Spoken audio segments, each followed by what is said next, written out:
Bueno, vamos a realizar suma de vectores por el método analítico, pero en este caso vamos a hacerlo de manera más fluida y para los que ya conocen Excel, pues no se les aburra este video porque el anterior, como ya dominaba muchas características tanto del Excel como de las matemáticas, pues se les hizo algo lento.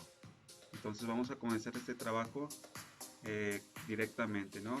Tenemos los siguientes tres vectores. El vector 1, que son 500 newtons, una dirección de 45 grados, que es este de aquí, y el vector 2, que está a 750 newtons a 0 grados, que es el verde de acá, y el vector 3, la fuerza 3, que son 950 newtons a 90 grados, aquí de color rojo. En método analítico tenemos que calcular las componentes en X y en Y de cada vector. Ahora voy a hacer la tabla para calcular las componentes en X y en Y del vector resultante.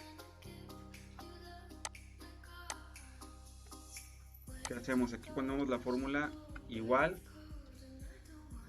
500 por el ángulo. En este caso, como estamos en Y, por coseno. Coseno.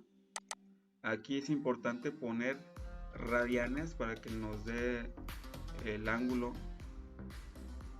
adecuadamente. Ponemos radianes, seleccionamos el ángulo y cerramos dos paréntesis y jalamos hacia abajo para que se repita la fórmula. Lo mismo hacemos con Y. Entonces 500 por seno, seleccionamos seno, radianes, seleccionamos el ángulo, cerramos paréntesis, listo. Ya tenemos las componentes de cada vector. Para saber la componente resultante en X y la componente resultante en Y, hacemos una suma.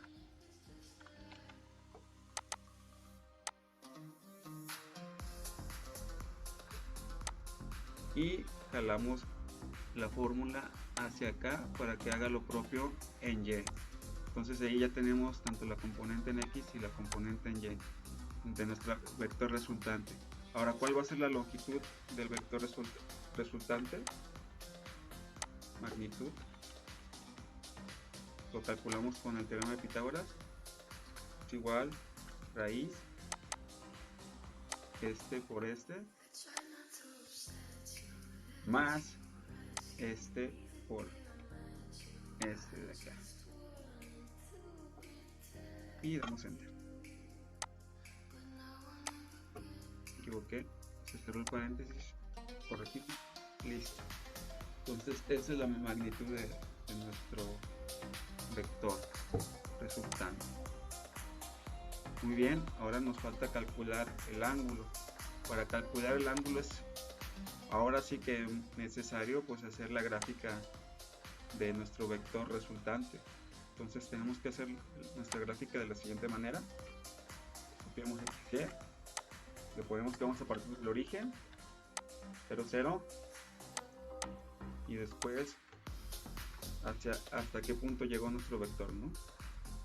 Punto en X y punto en Y.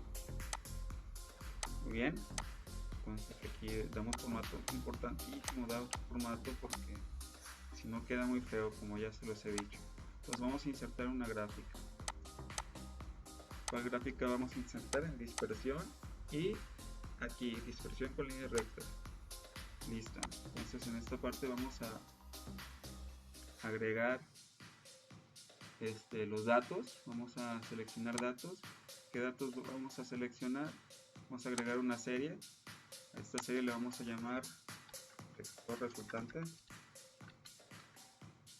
Valores en X, seleccionamos estos dos. Enter. Valores en Y. Borramos de aquí. Valores en Y. Ahí está nuestro vector resultante que nos dice que en X tiene 1104 y en Y alcanza los 1304. Ahí está nuestro vector.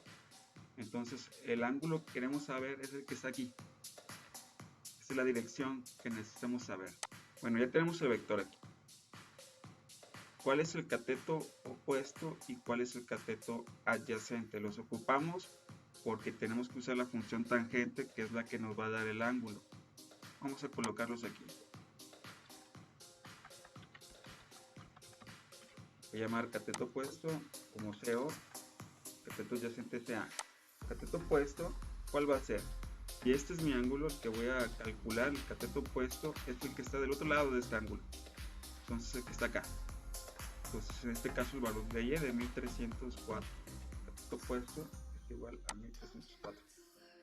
El cateto adyacente es el ángulo del vector, el de acá. Entonces, si se checan, este ángulo lo hace el eje de las X, que son 1104 en este caso. Vamos a ver. Entonces, ¿cuál es la fórmula que me va a dar el ángulo del vector resultante? Pues el de la tangente.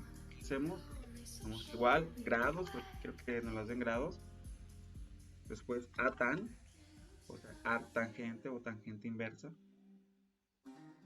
Y después cateto opuesto y ponemos entre cateto adyacente. Cerramos y volvemos a cerrar y entra. Entonces está listo.